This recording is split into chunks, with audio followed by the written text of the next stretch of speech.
Hello student, welcome back to our channel. আজকে আমরা পড়তে চলেছি টেনশন ফোর্স সম্পর্কে। নিউটন লস অফ মোশনে আমরা বলেছিলাম যে ফোর্স চার রকমের হয়, তার মধ্যে একটা হচ্ছে টেনশন ফোর্স। এবার টেনশন ফোর্সটা কি আমাদের জানতে হবে। টেনশন বলতে তোমাদের মাথার টেনশন নয়, টেনশন বলতে এখানে টান বল। ঠিক আছে, তাহলে আমরা আজকের ক্লাসটা শুরু করি। দেখো,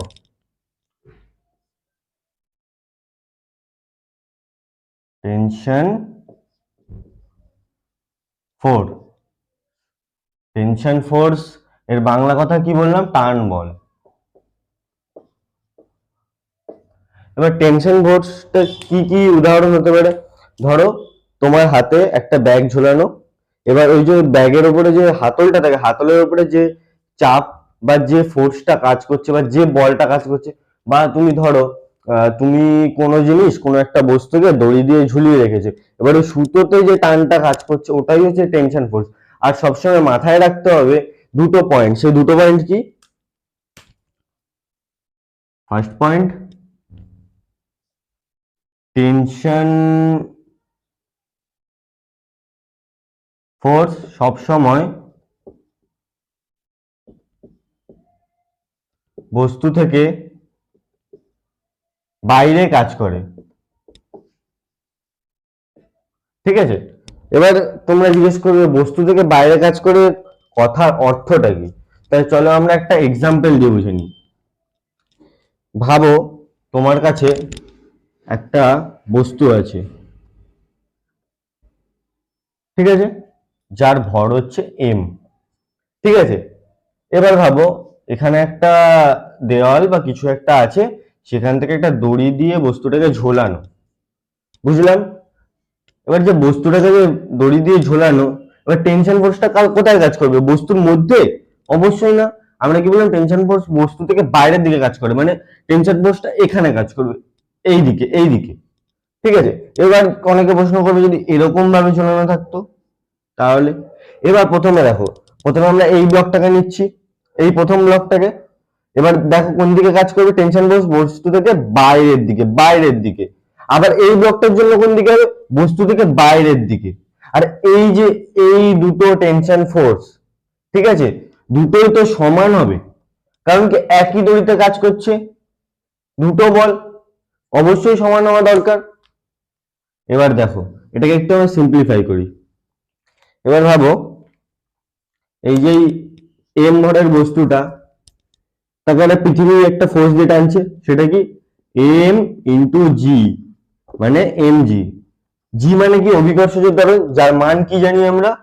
9.8 নিউটন। এটা জানি তো আমরা। এবার আমাদের অঙ্কের সুবিধার্থে বা তাড়াতাড়ি অঙ্ক করার জন্য আমরা এটাকে 10 নিউটন ধরে নেব আপাতত। তবে তোমাদের যদি বলে না দেওয়া থাকে যে জি এর মান কত, সবসময় ধরবে 9.8 নিউটন। ঠিক আছে, আর যদি বলে দিলে যে জি ইকুয়াল টু 10 নিউটন, তাহলে তোমরা করতেই পারো, কোনো প্রবলেম নেই। এবার দেখো আমরা ইকুয়েশনটাকে বানাবো কিভাবে। আমরা এখানে আরেকটা ব্লক আঁকি, ঠিক আছে, এটারও বাইরের দিকে একটা ফোর্স কাজ করবে, সেটা হচ্ছে এমজি। ঠিক আছে, দাঁড়া একটু মডেলটাকে ভালো করে আঁকি, তাহলে বুঝতে পারবে। প্রথমে একটা তলের ওপরে আমরা একটা বস্তুকে ঝুলিয়েছি, ঠিক আছে, আবার তার সঙ্গে আর একটা বস্তুকে ঝুলিয়েছি। ঠিক আছে, এবার দেখো, আর আমরা যে বললাম না দুটো টেনশন ফোর্সের দুটো জিনিস মাথায় রাখতে হবে। প্রথমটা হচ্ছে বস্তু থেকে বাইরে তো কাজ করবে টেনশন ফোর্স, দ্বিতীয়ত যখন দড়ি চেঞ্জ হবে টেনশন ফোর্সও চেঞ্জ হয়ে যাবে। যখন দড়ি চেঞ্জ হবে টেনশন ফোর্সও চেঞ্জ হয়ে যাবে। কিরকম? ভাবো এই বস্তুটা M1, এইটা হচ্ছে M2, ঠিক আছে, এবার এখানে পৃথিবী তার দিকে টানবে কি বল দ্বারা? M1G। ঠিক আছে, এরপরে এটাকে কি বল দ্বারা টানবে? M2G। হয়ে গেল। এরপরে বলো এই যে M2 যে বস্তু বলো, জিনিস বলো, যাই ঝুলিয়েছো, M2 যে বস্তুটা, তার টেনশন ফোর্সটা কোন দিকে কাজ করবে? বস্তু থেকে বাইরের দিকে, বস্তু থেকে বাইরের দিকে। তার মানে এটাকে আমরা T1 ধরতে পারি, আর টেনশন ফোর্সকে আমরা T দ্বারা ডিনোট করছি। T1 ধরতে পারি বস্তু থেকে বাইরের দিকে। এবার এখানে দুটো বল, একটা বল কাজ করছে M2G আর একটা কাজ করছে T1, ঠিক আছে। এবার এখানে দেখো M1, M1 যে বস্তুটা আছে তার টেনশন ফোর্স কোন দিকে কাজ করবে? বস্তু থেকে বাইরের দিকে। হলো, পুরোটা শুনবে। আরেকটা বল কোন দিকে কাজ করবে? এখানে দড়ি ঝোলানো, তো বস্তু থেকে বাইরের দিকে। তবে দড়ি যেহেতু চেঞ্জ হয়েছে তাই টেনশন ফোর্সও চেঞ্জ হবে। যদি এটা T1 হয় তাহলে আমরা এটা T2 বলতেই পারি, কোনো প্রবলেম নেই। তবে যেহেতু দড়ি চেঞ্জ, এই যে বস্তুটা দড়ি চেঞ্জ হয়েছে, তাই জন্য এটাও যদি T1 হয় এটাও T1 হবে। আশা করছি বোঝা গেছে। এবার আমরা এখান থেকে সিম্পল ভাবে ফর্মুলাটাকে তৈরি করব। অনেকে বলবে ফর্মুলা মুখস্থ করতে হবে, সব ফর্মুলা মুখস্থ করতে হয় না, বানিয়ে দিচ্ছি ফর্মুলা তোমাদের। দেখো এই যে M2G আর যে এই T1, এই যে T1টা, এই দুটো যদি সমান হয়, এই দুটো সমান বলেই যদি ভাবো M2G টা বেশি হতো, মানে বেশি হতো, মানে T1 এর থেকে বেশি বল প্রয়োগ করছে, তাহলে বস্তুটা ছিঁড়ে পড়ে যেত। ছিঁড়ে পড়ে যাচ্ছে না। এবার ভাবো T1 টা বেশি হতো, তাহলে বস্তুটা উড়ে উপরের দিকে চলে যেত, যেহেতু জির মানটা কম হতো। কোনোটাই হচ্ছে না, তার মানে T1 আর mg সমান হচ্ছে। বোঝা গেল? আবার দেখো দ্বিতীয় ক্ষেত্রে, এই যে M1G এখানে কাজ করছে আর T1 এখানে কাজ করছে, এই দুটোর মান আর এইটার মান যদি সমান না হয়, বস্তুটা হয় উড়ে যেত না নিচে ছিঁড়ে পড়ে যেত, এর মধ্যে কোনোটাই হচ্ছে না।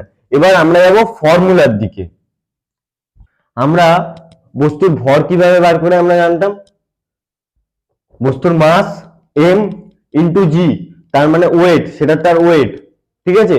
মানে বস্তুর ভর এবং অভিকর্ষজ যে টানটা বা বলটা, সেটা সমানই ওই বস্তুটার ওয়েট।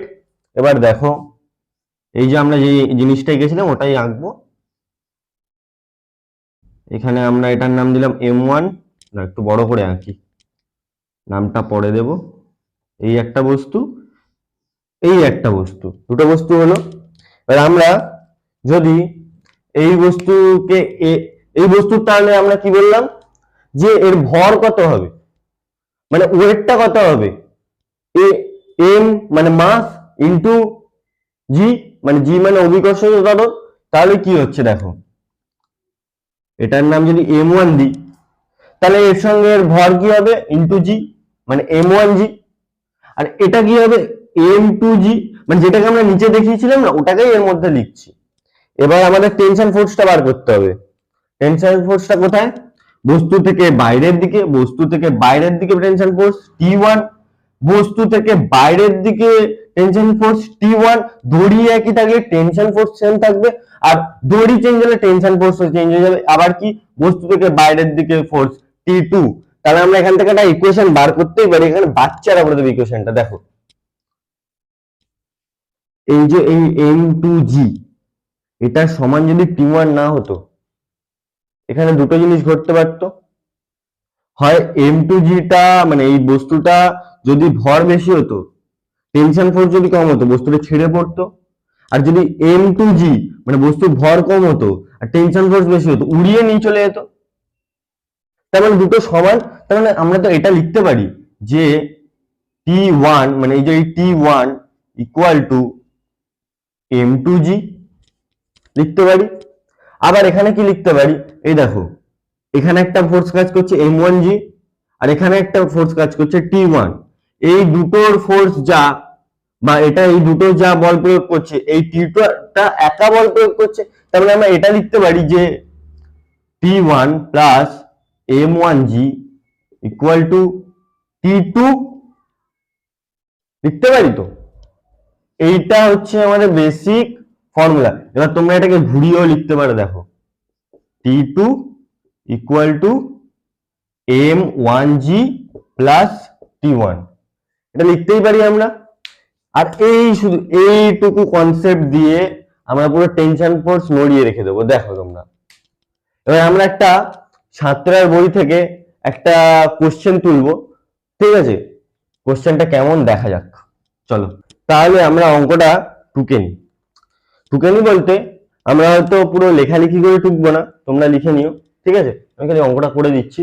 আর এটা তোমরা সাঁতরার বইতে পেয়ে যাবে, এই যেটা দেখালাম, আমাদের আঁকা দিয়েছিল এরকম একটা মানে বইতে, যে এখানে একটা ব্লক আছে বা বস্তু, আর এখানে একটা বস্তু আছে, ঠিক আছে।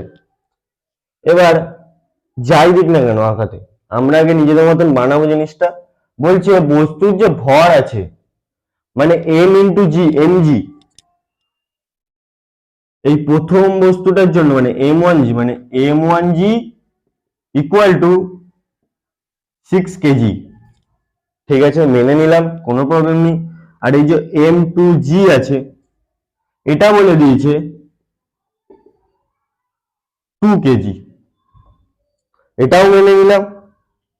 এবার আমাদের বলেছে যদি এর মাঝে T one T one T one এর ফোর্স কত হবে, টি ওয়ান এর ফোর্সটা কত হবে, আমরা কি বার করতে পারবো?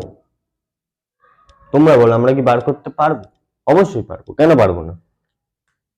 আবার একটু এখানে এঁকে নিই এই জিনিসটা, যেখানে টি টু ফোর্সটা কাজ করছে আর এটা তল, ঠিক আছে। এবার আমাদের বলেছে find T one equal to কত আর find T two equal to কত। তো সিম্পল ইকুয়েশন আমরা কি শিখেছিলাম, এই যে বস্তু থেকে বাইরের দিকে force T one equal to M two G হবে, নয়তো বললাম যে বস্তু ছিঁড়ে পড়ে যেত, বস্তু উপরে চলে যেত। এবার আমরা এখান থেকে, ঠিক আছে, এই যে আমরা এবারে বললাম যে আমরা এখানে ওই ফর্মুলাটা দিয়ে অঙ্কটা করব, আর আমাদের বলে টি ওয়ান আর টি টু বার করতে, তুড়ি মেরে উড়িয়ে দেবো। দেখো আমরা কি জানি, T one equal to M two G, M two G, M two G. Okay, আমরা যদি জি এর মান 10 নিউটন ধরে এগোই, তাহলে কি হবে দেখো, T one equal to M two জির মান কত, সরি এখানে এম টু জি হতো না, এম ওয়ান আর এম টুর মান মানে মাসটা দিয়েছে, ওয়েটটা তাহলে ফাইন্ড করতেই পারবো। এম টুর মান কত 2, আর এই জি টার মান কত, জি ইন্টু 10। এবার 9.8 দিয়ে তোমরা করতে পারো, যেটা আসবে সেটা। টি ওয়ান ইকুয়াল টু তাহলে আমাদের বেরোলো 20 নিউটন, একক দিতেই হবে। তা আমরা এখান থেকে টি ওয়ানটা পেয়ে গেলাম। এবার আমরা যদি টি টুটাকে ফাইন্ড করতে চাই, আমাদের কি করতে হবে দেখো, এই এম টু এম ওয়ান জি আর টি ওয়ান এর সমান ফোর্স হচ্ছে টি টু, তাহলে আমরা এটাকে এরকম লিখতেই পারি, T two equal to M one G plus T one. তো এবার আমাদের এখানে কি কি দিয়ে দিয়েছে দেখো, এম ওয়ান এর মান দিয়ে দিয়েছে 6, জি এর মান জানি না এখনো, প্লাস টি ওয়ান এর মান কত 20, ঠিক আছে। এবার আমরা জি এর মানটা কত লিখেছি 10 নিউটন, 6 ইন্টু 10 প্লাস 20। আমরা বদমাস রুল জানি, প্রথমে এটাকে আগে ইন্টু করতে হয়, প্রথমে ব্র্যাকেটের কাজ, তাহলে আমরা এটা কাজটা করে নেবো আগে। টি টু ইকুয়াল টু 6 ইন্টু 10 কত হয় গো 60 প্লাস 20 মানে টি টু ইকুয়াল টু 80। ওকে, তাহলে এখানে টি টু ইকুয়াল টু আমরা 80 বসাতে পারি। এইটুকু অঙ্ক ছিল, টেনশন ফোর্সের অঙ্ক যে পারবে তার কাছে কপিক্যালের অঙ্ক, লিফটের অঙ্ক ধোয়া উড়িয়ে রেখে দেবে। তা আমরা আজকে এই অঙ্কটা সলভ করলাম, ঠিক আছে। আশা করি তোমরা বুঝতে পেরেছো, ভিডিওটা বেশি লম্বা করব না। আর এর পরের দিন আমরা টেনশন ফোর্সের উপরে উপাংশ বিভাজনের অঙ্ক দেখাবো, মানে তোমাদের তাও দেখিয়ে যাচ্ছি, এটা তোমরা পারলে হোমওয়ার্ক করে রাখতে পারো। বাট আমরা এই পরের দিন এই অঙ্কটা সলভ করবো। ভাবো এখানে একটা ব্লক দিয়েছে যেটা হচ্ছে এম, এবার এখান দিয়ে একটা দড়ি দিয়ে বাঁধা, এখান দিয়ে একটা দড়ি দিয়ে বাঁধা, তাহলে এর টি ওয়ান আর এর টি টু কত হবে, বা এর টেনশন ফোর্সটা কত হবে। এবার যারা উপাংশ বিভাজন জানো না, পরের ভিডিওতে আমরা বুঝিয়ে দেবো, ঠিক আছে। আর এই অঙ্কটা করে রাখতে পারো। আর এখানে তোমরা এম এর যে মানটা, মানে এম এর weight, M equal to 10 kg ধরো, আর জি ইকুয়াল টু 9.8 নিউটন, ঠিক আছে। ইজি আছে অঙ্কটা, খুবই ইজি আছে, যারা উপাংশ বিভাজন পারো তারা নিশ্চয়ই পারবে। আশা করি তোমাদের ভিডিওটা ভালো লেগেছে। যদি ভিডিওটা ভালো লেগে থাকে একটা লাইক আর সাবস্ক্রাইব করে দিও, আর যদি কোনো জায়গায় বুঝতে অসুবিধা হয় কমেন্ট করতে পারো তোমরা।